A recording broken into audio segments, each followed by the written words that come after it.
सरकारी नौकरी वालों की पेंशन पर फिर से बड़ी बहस जो है वो छिड़ गई है। लोग जो है पुरानी पेंशन की मांग कर रहे हैं, ओपीएस के लिए जो है धरना प्रदर्शन कर रहे हैं। लेकिन इसी बीच जो है pension fund regulatory and development authority यानी जिसको कि आप पीएफआरडीए के नाम से जानते हैं, उनके चेयरमैन साहब का जो है एक बड़ा बयान है। उन्होंने कहा कि सरकारों को ऐसी पेंशन देनी चाहिए जो भविष्य में बोझ ना बने। मैडम, ये पूरा मामला है क्या? और जैसे अभी आपसे भी चर्चा हो रही थी, कल भी हम लोगों ने मनी सेंट्रल में इस बात को डिस्कस किया कि 12 तारीख को जो है लंबा चौड़ा जो है धरना प्रदर्शन किया गया। सदर्न स्टेट्स में तो ये जो था धरना प्रदर्शन बड़ा बृहद रूप में देखने को मिला।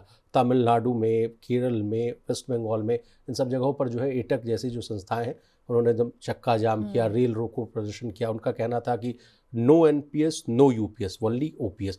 जो सरकार ने जो नई यूपीएस जो पेंशन स्कीम लाई उसका भी विरोध हो रहा है। एनपीएस को भी लोग कह रहे हैं कि ओपीएस हटाकर आपने दिया, ये भी ठीक नहीं है, अब हमको जो है पुरानी पेंशन जो है वो दे दीजिए। इस पर सर मैडम क्या नया अपडेट है, प्लीज़ बताएं। तो आपने जैसे कहा पीएफआरडीए के चेयरपर्सन जो है एस रमन, उन्होंने साफ कहा है कि जो ओपीएस है वो अनसस्टेनेबल है, यानी वो वित्तीय रूप से बिल्कुल भी वाइबल नहीं है, इसे फाइनेंशियली वाइबल नहीं है। इसको लाने का मतलब है कि जो भी इसे लागू करता है तो सरकार के कोष पर बहुत ज़्यादा दबाव पड़ता है। और उनका कहना है कि लॉन्ग टर्म में हमेशा ही एक फंडेड पेंशन प्लान यानी कि एनपीएस की वो तरफदारी कर रहे हैं और ओपीएस को लेकर के कह रहे हैं कि ये सस्टेनेबल नहीं है। उन्होंने तो ये भी एग्जाम्पल दिया है, उन्होंने एक इंटरव्यू दिया है प्रिंट मीडिया में जिसमें उन्होंने बताया कि देखिए छत्तीसगढ़ जो था वो ऐसा राज्य रहा जिसने ओपीएस को रीस्टार्ट कर दिया था, ठीक है, लेकिन अब वो वापस एनपीएस में आ गए हैं। इसी तरह उन्होंने एक और स्टेट का एग्जाम्पल दिया है, पंजाब का एग्जाम्पल दिया है। उन्होंने कहा कि देखिए अभी भी वो एनपीएस में, हालांकि वो कई बार इस बात की चर्चा कर चुके हैं और अपना interest OPS old pension scheme में दिखा चुके हैं, लेकिन वो अभी भी जो है एनपीएस को ही कंटिन्यू कर रहे हैं। एस रमन साहब का कहना है कि अगर राज्य सोच रहे हैं कि ठीक है उन्हें एनपीएस ओपीएस में वापस जाना चाहिए और एनपीएस को खत्म कर देना चाहिए, तब भी उनका कहना है कि उन्हें एनपीएस की तरफ कंट्रीब्यूशन को जारी रखना चाहिए। भले ही आप ओपीएस ले आइए, आप फिर खुद इवैल्यूएट कर पाएंगे कि क्यों ये समस्या आ रही है। अब क्या होता है कि इसमें जो ओपीएस में जो योगदान होता है ना वो पूरा सरकार का होता है, तो सरकार को अपने बजट से पैसे एलोकेट करने पड़ते हैं। और एनपीएस जो न्यू पेंशन स्कीम है इसमें जो है कॉन्ट्रीब्यूटरी मॉडल है। कॉन्ट्रीब्यूटरी मॉडल यानी आप भी अपने पेंशन की तरफ कॉन्ट्रीब्यूट करते हैं, आप हर महीने उसमें पैसा जमा कर रहे हैं, तो ये एक साझेदारी वाली बात है। जो गवर्नमेंट एम्प्लॉयज हैं उनके तो एनपीएस में सरकार भी कॉन्ट्रीब्यूट करती है, लेकिन जो निजी क्षेत्र में काम करते हैं उनके केस में वो ऑप्शन है कि वो एम्प्लॉयर से कॉन्ट्रीब्यूशन ले या नहीं ले, लेकिन ये कॉन्ट्रीब्यूटरी मॉडल है। अब आते हैं पीएफआरडीए चेयरपर्सन ने क्या कहा है। उनका कहना है कि भाई एनपीएस जो है ना वही भविष्य है। फंडेड पेंशन का कॉन्सेप्ट जो है ये बहुत इंपॉर्टेंट है और इससे हम भाग करके बहुत बड़ी गलती कर रहे होंगे। राज्यों के जो कोष है उनको बजटेड एलोकेशन अपना बढ़ाना पड़ेगा, उन पर जो है इस पैसे का भार पड़ेगा और ये वायबल कहीं से भी नहीं है। फाइनेंशियल प्रूडेंस जो है इसमें नजर नहीं आ रही है। अब अगर मैं एनपीएस और ओपीएस दोनों का एक कंपैरिजन चार्ट देख रही थी तो देखिए क्या होता है। ओपीएस में विशाल आपकी जो आखिरी सैलरी है उसके आधार पर आपको पेंशन मिलती है ओपीएस में, ठीक है, लेकिन वहीं जब हम एनपीएस की बात करते हैं तो इसमें जो है आप भी अपना पैसा उसमें कंट्रीब्यूट करते रहते हैं। आपका जमा पैसा जो है जो बाजार में निवेश होता है और उस पर आपको रिटर्न मिलता है, यानी एक एक्टिव निवेश होता है। ये नहीं कि भाई जो आपका लास्ट आखिरी सैलरी उसके हिसाब से मिल रहा है, इसको मार्केट से लिंक किया गया है। अब एनपीएस की जो अनपॉपुलैरिटी है यानी इसको पसंद इसीलिए नहीं किया जा रहा है, ये मार्केट से लिंक्ड है। लोगों को लगता है मार्केट में तो उतार चढ़ाव होगा ना, तो अगर जब मार्केट जब नीचे जाएगा तो फिर मुझे जो रिटर्न मिलने वाला है, जो मेरी उम्मीद है, जो मेरी आकांक्षा है, उससे कम मिलेगा।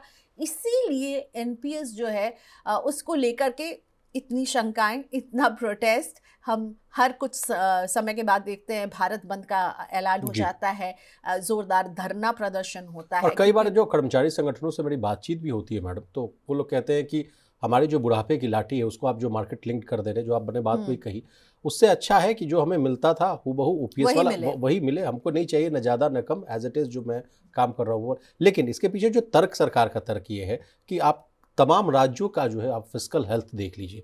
तमाम राज्यों का हर साल एक बजट आता है मैडम, बजट होता है 4.5 लाख करोड़ का, और उनके ऊपर बोझ होता है कर्ज का बोझ 5 लाख करोड़। फिस्कल प्रूडेंस नहीं है जो तो इसीलिए, और कई आप रिपोर्ट्स और देखिएगा तो उनके बजट का सबसे ज्यादा एलोकेशन अगर आप देखेंगे पेंशन और तो सैलरी और पेंशन पर ज्यादा होता है, तो आप केपेक्स पे खर्च ही नहीं कर पाते हैं। और इसी बात को दोहराते हुए नजर आते हैं क्या पूर्व आरबीआई गवर्नर जो है रघुराम राजन साहब, उन्होंने भी इस बात को कही थी कि ऐसा सिस्टम मत बना दीजिए कि जो है यूथ को जो है सर्वाइवल पे दिक्कत आ जाए। उन्होंने कहा कि ऐसा पुरानी पेंशन की वजह से अगर आप इतना पैसा खर्च करेंगे तो नए लोग जो है ना काम के प्रति उत्सुक ही नहीं होंगे, उनको क्योंकि तो लगेगा सरकार की लायबिलिटीज ऑलरेडी इतनी बढ़ जाती है, केपेक्स में स्पेंड नहीं कर पाएंगे क्योंकि उनकी कमाई का एक बहुत बड़ा हिस्सा जो है सैलरीज और पेंशन की तरफ चला जाता है। इसीलिए ओपीएस को बार बार वापस लाने की मांग हो रही है। सरकार ने सोचा चलो एनपीएस और ओपीएस से छुटकारा और यूपीएस लेकर आते हैं, लेकिन यूपीएस के टेकर्स भी बहुत कम रहे। जितने लोगों 1,22,000 बस बताइए आउट ऑफ 30 लाख, बस। तो ऐसे में यूपीएस भी बिल्कुल फेल साबित हुआ। एनपीएस में अब क्या है कि कहीं कोई ऑप्शन ही नहीं बचा, ऑप्शन नहीं है, तो लोगों को कंपल्सरली जो है 2004 के बाद जिन्होंने नौकरी ज्वाइन की उन्हें एनपीएस की वो अंतर्गत आते हैं। लेकिन एक वो चार्म रहता है ना कि सरकार की तरफ से हमें ये पैसा मिलता है, एक श्योरिटी रहती है कि चाहे जो हो इतना पैसा तो मिलेगा ही, और यही श्योरिटी, यही जो है निश्चिंतता रहती है कि हाँ ये पैसा मिलेगा। इसीलिए ओपीएस को जो है बार बार वापस आने की मांग हम देखते रहते हैं। लेकिन पीएफआरडीए वो व्यक्ति जो कि पेंशन फंड का रेगुलेटर है, उसका चेयरपर्सन एस रमन कह रहे हैं कि देखिए ओपीएस सस्टेनेबल नहीं है। ठीक है, हम ला देंगे, कर लीजिए मनमानी, राज्य अपनी मनमानी करके ला रहे हैं, लेकिन ये उनके ही आर्थिक सेहत के लिए बहुत हानिकारक है। चलिए मैडम, और इसी बात को जो है संसद में जो है वित्त मंत्री ने भी कह दिया था कि भाई पुरानी पेंशन की अगर योजना अगर आप सोच रहे हैं कि सरकार लाएगी तो ये सब जो है झूठा सपना है, आपको विश्वास मत कीजिएगा। संसद के पटल से जो है वित्त मंत्री का ये बयान आता हुआ दिख रहा था। और जैसा कि आपने कहा कि कई राज्यों में इसको लाने की कोशिश की गई, तो सबसे ज्वलंत उदाहरण है हिमाचल प्रदेश का। वहाँ की राज्य सरकार ने जो है ओल्ड पेंशन स्कीम को लागू किया, हालत ऐसी हो गई कि जो है सैलरी देने के लिए भी पैसा नहीं बचा, पूरा सिस्टम ही कोलैप्स कर गया। हालांकि फिर उन्होंने वो कहा, बिहार के इलेक्शन में उन्होंने इस बात को दोहराने की कोशिश की कि अगर बिहार में जो है अगर हम लोग सत्ता में वापस लौटते हैं विपक्षी दलों के तो ओपीएस बहाल करेंगे, लेकिन उस मुद्दे पर भी वहाँ इलेक्शन जो है हारती हुई नजर आई। तो देखना होगा मैडम कि ओपीएस को लेकर अभी भी रार मचता है या नहीं।